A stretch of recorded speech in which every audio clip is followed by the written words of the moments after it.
Hello students, मैं doctor Ranjan Saxena आज आपको कैटेनरी का आखिरी पोर्शन यानी अप्रोक्सीमेशन ऑफ कॉमन कैटेनरी, सामान्य कैटेनरी का सन्निकटन, उसके बारे में बताऊंगा।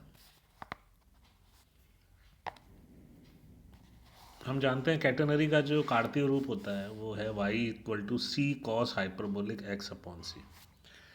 अगर यहाँ हम हाइपरबोलिक फंक्शन और एक्सपोनेंशियल फंक्शन का जो आपस का रिलेशन है वो यूज़ करें तो ये लिखा जा सकता है y = c/2 into e⁻x/c plus e⁻−x/c। अब दो केसेस उत्पन्न होते हैं। यदि c बहुत बड़ा हो तो क्या होगा? c अगर x से काफ़ी बड़ा हो तो x अपॉन सी छोटा हो जाएगा।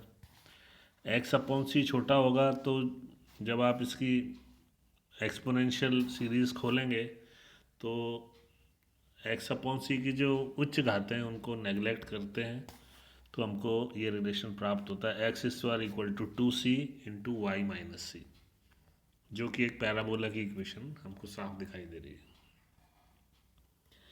और जब x बहुत बड़ा हो जाता है तो e⁻−x/g वो बहुत छोटा हो जाएगा। तो जब x को लगभग इन्फिनिटी करें हम तो e⁻−x/c लगभग ज़ीरो हो जाएगा। तो ये जो इक्वेशन नंबर 1 है इसमें आपके पास c/2 e⁻x/c बन जाएगा, जो कि एक एक्सपोनेंशियल कर्व होता है। तो कहने का मतलब है c अगर x से बहुत बड़ा है तो पैराबोला मिलेगा, और अगर x c से बहुत बड़ा है तो एक चरघातांकी वक्र यानी एक्सपोनेंशियल कर्व प्राप्त होता है। अब इसमें जो फर्स्ट केस है when c is very large, ये बहुत इंपॉर्टेंट है क्योंकि ये डे टू डे लाइफ में भी हमारे यूज़ होता है। जैसे अगला आप देखिए, अगला आर्टिकल, उसमें लिखा है सख्त खींचे तार में झोल। जैसे आपने देखे होंगे बिजली के पोल्स के बीच में तार लटकी होती है, टेलीफोन के पोल्स के बीच में तार लटकी होती है, तो वो तार जो है वो हल्का सा झोल बीच में आता है उसके। वैसे तो वो टाइट खींच के बांधते हैं, लेकिन दोनों पोल्स के बीच में जो वायर होती है उसमें जो वेट होता है उसका, उसकी वजह से थोड़ा सा झोल उत्पन्न हो जाता है। तो ये जो झोल है ये दो जो खंभों के बीच में या दो पोल्स के बीच में जो तार खींच के बांधी जाती है, टेलीग्राफ तार होना है, तो इसका झोल निकालते हैं। तो ये बनेगी तो कैटेनरी ही, लेकिन इसमें सी बहुत बड़ा होता है एक्स से तुलना में। तो ये जो आपके स्क्रीन पे चित्र है ये बना लीजिए। ए और बी दो पोल्स हैं, इसके बीच में एक तार खींच के लटकाई है, लेकिन वो अपने वजन की वजह से थोड़ा सा झोल खा गई है। तो उसका जो झोल है दैट इज़ CD। ठीक है, तार की लंबाई है टोटल L, तो L/2 हो जाएगा। C लोएस्ट पॉइंट है। C पर जो तनाव का क्षैतिज घटक T0 होगा वो इस तरफ लेफ्ट साइड में एक्ट करेगा, और ये जो पोर्शन है AC, इसका जो भार है वो इसके P बिंदु से W/2 नीचे की ओर एक्ट करेगा। ठीक है, अब प्रति इकाई लंबाई का भार हो जाएगा W अपॉन L लंबाई हो गई तार की, W उसका भार हो गया, तो वेट पर यूनिट लेंथ हो गया, w will be W upon L। अब हमने ऊपर y = cx² / 2c, ये जो अप्रोक्सीमेशन से निकाला था, तो झोल हो गया इसमें देखिए y-c, है ना। जो नियता होगी उसके ऊपर जो ADB ये जो है विस्तृति, ये y हो जाएगा। ए के कोऑर्डिनेट xy लेते हो अगर आप तो, और झोल हो जाएगा y-c। इसको आप स्मॉल k से व्यक्त किया है, तो k हो गया x²/2, और आप c की जगह लिख सकते हैं W upon T0 because T0 = WC। अब हम जानते हैं S = c sine hyperbolic x/c होता है। इसमें साइन हाइपरबोलिक सीरीज आप खोल लीजिए, सन्निकटन कीजिए, हायर टर्म्स को नेगलेक्ट, क्योंकि c बड़ा है ना इसमें, तो x³ तक रखा है हमने टर्म्स को, उसके बाद वाली टर्म्स को नेगलेक्ट कर दिया। तो s-x कितना आ गया, x³ upon 6c², 2s - 2x, 2s क्या हो रहा है देखिए, टोटल लेंथ, और 2x क्या है, तो ये आ गई x³ अपॉन 3c²। तो डोरी की लंबाई और कैटेनरी की विस्तृति का अंतर जो होता है वो x³/3c²। तो ये दो आर्टिकल्स हैं जो कि आपके काम आएंगे। एक तो झोल y-c होता है x²/2c, और लंबाई और विस्तृति के बीच का अंतर होता है x³/3c²। इनको आपको याद रखने की ज़रूरत नहीं है, ये हम सवालों में सीरीज़ खोल के सन्निकटन करके ही प्राप्त करेंगे। अब इस आर्टिकल पे आधारित कुछ क्वेश्चंस हैं जो एग्ज़ाम में आते हैं, इनको समझ लीजिए। जैसे पहला सवाल है, समान ऊंचाई के 2a दूरी के दो बिंदुओं से एक समान जंजीर को लटकाया हुआ है। यदि इसके मध्य का झोल z हो तो प्रदर्शित करो कि z इतना आता है, यानी झोल निकालना है आपको। यदि a की तुलना में z छोटा हो तो प्रदर्शित करो कि ये आएगा। तो सबसे पहले कैटेनरी ACEC लोएस्ट पॉइंट है, OX OY इसके वो हो जाएंगे, इस चित्र वही है जो आर्टिकल में है। OX OY अक्ष हो जाएंगे तो y = c cos hyperbolic x/c। अब OC जो होता है वो स्मॉल c होता है, OD एक ही कोटि हो जाती है, तो कोटि y = c cos hyperbolic a/c हो जाएगा। तो झोल होगा OD - OC which is c cos hyperbolic a/c - c।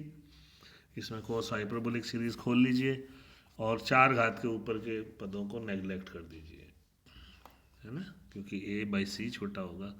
जितनी ज़्यादा घात लेंगे आप उतना वो और छोटा होता जाएगा। तो ये आपको अभिष्ट परिणाम प्राप्त हो रहा है।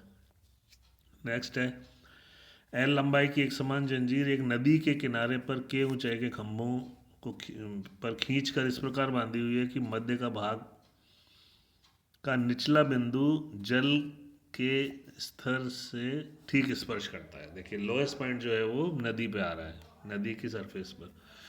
प्रदर्शित करो कि जंजीर की लंबाई और नदी की चौड़ाई का अंतर, ये वही जो अपन ने विस्तृति और वो लिया था ना, लंबाई और विस्तृति का अंतर वो निकालना है। ये एग्जाम में कई बार आया है। तो नदी की चौड़ाई 2x ले लो, नदी के पानी के स्तर से K ऊंचाई पर स्थित बिंदु A और B के बीच में जंजीर बांध दी है, ठीक है।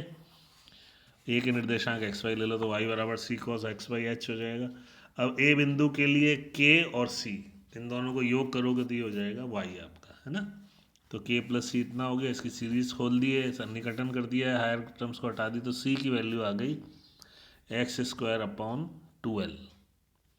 अब A बिंदु पर आ जाइए आप, A बिंदु पर चेन की लंबाई हो जाएगी l/2 और C और ये साइन हाइपरबोलिक सीरीज खोल दी, इस पर भी सन्निकटन कर दीजिए आप, ठीक है। हायर पदों को छोड़ दो, तो ये जब आप L - 2x निकालेंगे तो आपको 8k²/3l प्राप्त हो जाएगा। तो इस तरह से हमने को देखिए, इनमें किसी भी आर्टिकल को आपको याद करने की ज़रूरत नहीं पड़ी, क्योंकि हम जो बेसिक फार्मूले हैं कैटेनरी के उनको लगा के सीरीज़ खोल के और फिर अप्रोक्सीमेशन करते हैं, यानी हायर घातों को हटा देते हैं। नेक्स्ट क्वेश्चन है, 2l लंबाई की एक समान जंजीर के दो सिरे क्षैतिज रेखा पर 2a दूरी पर दो बिंदुओं पर हैं। यदि l a से कुछ ही बड़ा हो तो प्रदर्शित करो कि डोरी में तनाव इतना आएगा, इतना लंबी जंजीर के भार के बराबर आएगा और निम्नतम बिंदु के सिरों का झोल इतना आएगा। दो चीज़ें आपको निकालनी है इसमें। यूज़ कर रहे हैं आर्टिकल वाला ही। माना क्षैतिज रेखा पर 2a दूरी पर दो बिंदु A और B हैं, 2l लंबाई की एक जंजीर उनमें बांध दी है, l a से कुछ बड़ा है, अतः कैटेनरी का झोल भी छोटा ही होगा। तो A की कोटि भी लगभग C के समान ली जा सकती है, ठीक है। अब A पर तनाव होता है WY, तो यह Y और C लगभग बराबर ही ले लिया है ना, क्योंकि वो थोड़ा सा ही बड़ा है। और C का मान ज्ञात करने के लिए कोई एक सूत्र ले लो जिसमें X भी आ रहा हो और C भी आ रहा हो। तो S = C sine hyperbolic x/c में आप X की जगह L रख दो और X की जगह A रख दो और इसकी सीरीज़ खोल दो। सीरीज़ खोल के सन्निकटन करो तो सी की वैल्यू ये आ जाएगी। तो 1 और 2 में अब सी की वैल्यू ऊपर डाल दो, तो ए पर तनाव आपका इसके बराबर आ रहा है, तो एक रिजल्ट आ गया। दूसरा आपको झोल निकालना है। पुनः यदि निम्नतम बिंदु पर झोल z हो तो z कितना होगा, वही चित्र यूज़ कर रहा हूँ आर्टिकल वाला, y माइनस सी, या आप y की जगह c cos hyperbola x upon c ले लो, x की जगह आप ले लीजिए a और इसको खोल के सन्निकटन कीजिए तो a स्क्वायर अपॉन 2c आ गया। c की वैल्यू आपने निकाली हुई वो यहाँ रख दीजिए, you will get the answer. तो इस तरह ये जो सन्निकटन वाले सवाल हैं इनमें अपने को आर्टिकल याद नहीं रखने हैं, बल्कि जो भी रिज़ल्ट है उसके हिसाब से सन्निकटन करके हायर पावर्स को नेगलेक्ट करके हम आसानी से चित्र इसमें एक वही बनता है जो आपको आर्टिकल में बनाया गया था। तो इस प्रकार ये कैटेनरी का थ्योरेटिकल पोर्शन था। आशा है आपको समझ में आ गया होगा, क्योंकि काफ़ी इंटरेस्टिंग और आसान टॉपिक है। तो इसका पूरा एक सवाल मिलता है हमको एग्ज़ाम में, इसलिए आप इसको अच्छी तरह से तैयार करिए और इसके आगे हम नेक्स्ट एक्सरसाइज में लेंगे। Thank you.